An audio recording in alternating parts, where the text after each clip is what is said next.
I'm reinventing myself. I'm me and nobody else. Ooh, I can't help but smile. So if you need to record some sound of some cicadas, helicopters, loud cars, dogs barking, just come out with me whenever I'm ready to film a video, because it seems like all of that is out here when I'm ready to shoot a video. Anyway, I don't have a lot of experience with sub $200 lenses, apart from maybe my vintage lenses, which this is very similar to. It's all metal construction. It's a little bit on the heavy side. Now, over a modern lens that may be made of some alloy and plastic, I actually prefer that. I would rather a lighter weight lens. I mean, those lenses are pretty tough, the way they're making alloy and plastic lenses nowadays. I'm not all that big a fan of an all metal lens necessarily, because I want to travel with my lenses, and you know, I'm hoping that potentially this lens is going to be on a future A6700, and the reason I buy that camera is for traveling. So I don't necessarily want to buy a camera that's compact and lightweight just to have heavy lenses in my bag. And those of you who've been to this channel know that I'm all about having things compact and lightweight. Now, you know, that being said, you know, this is a very compact lens as far as the dimensions of it go, and it's probably more compact than the 23mm Sigma 1.4 that I smashed. This isn't necessarily a replacement for an autofocus lens like the Sigma, but the reason that this lens sort of stood out for me is the fact that it is a 23mm at 1.4, and I do love the equivalent 35mm on full frame that you're getting out of a 23, and that's what attracted me to that Sigma, and that's why I'm going to give this a go as well. Anyway, so let's see what this can do, and I'll see you later at the studio.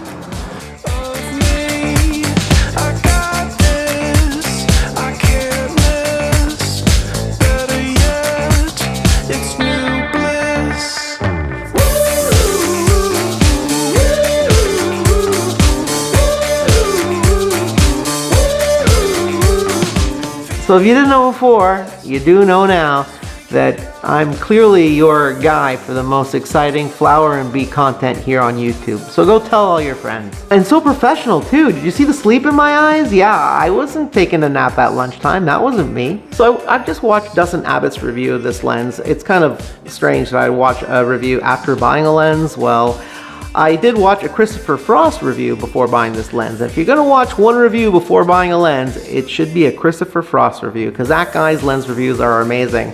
I did watch his review. He did have some nice things to say about this lens, and the things that were kind of negative were things that I definitely thought that I could live with, especially for the money, something I'll get back to in a second.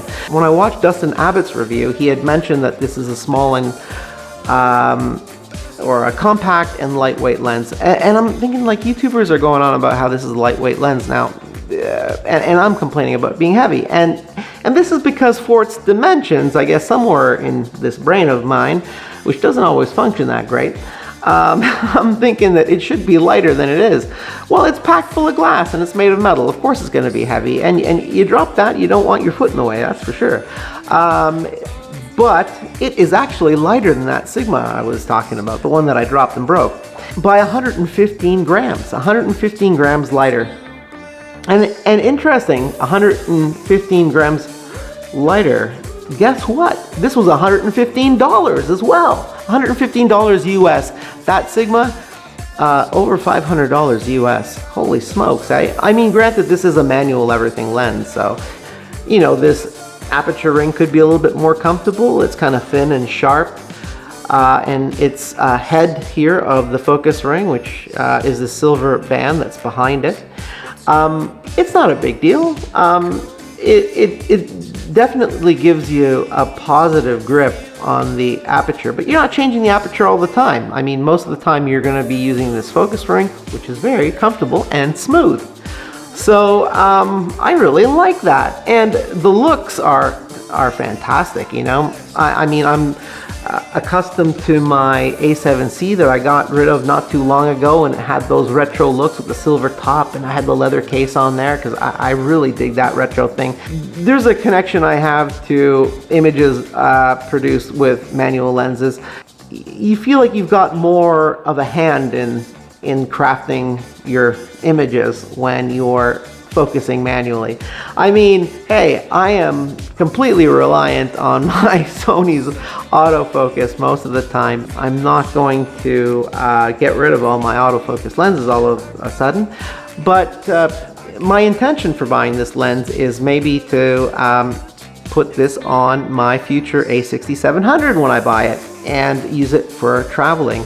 I could just see myself out on the street somewhere, you know, in Europe, what have you, my fantasies, with my girlfriend and shooting photos with this. And, you know, I'll be taking my time, focusing manually, and with all the focus aids in your modern cameras now, with the, you know, being able to punch into focus and focus peaking, it's not a chore so much, and to me at least, a pleasure and a lot of fun.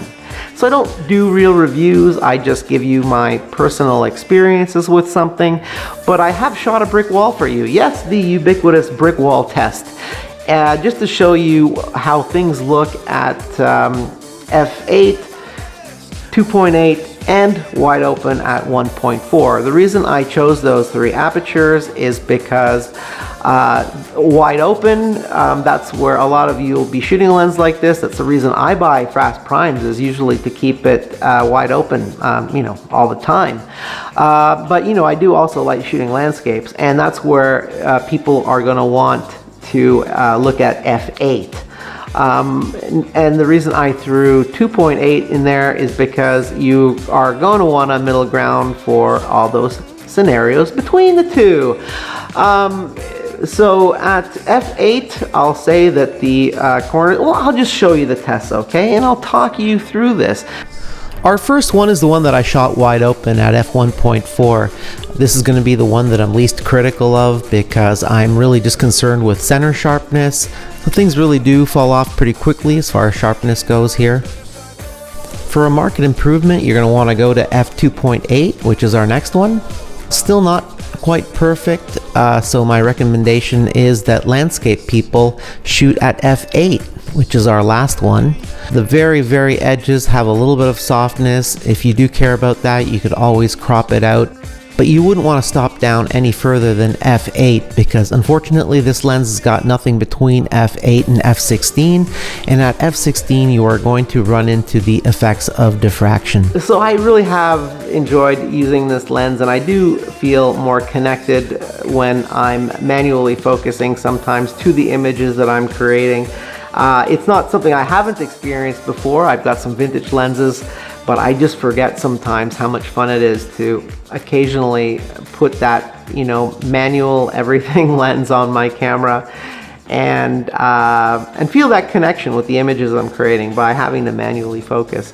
We come to rely a lot on the autofocus in our modern cameras, and that's okay, and especially if you're doing like paid photography, for instance. For those video people and professional filmmakers who've been manually focusing this entire time, I don't have to tell you, but you do feel a little bit more of a connection to the images that you create when you're manually focusing, and this certainly has done that for me. I really enjoyed using it, and I'm really happy with the images that have come out of this too, and it's still astonishing to me that $115 lens can produce the images that this does. It's really great value for money, and for its size and its lightweight, this will definitely be going in my travel kit, you know, if and when I get that A6700 into my bag and my girlfriend Mara and I are off on our next trip.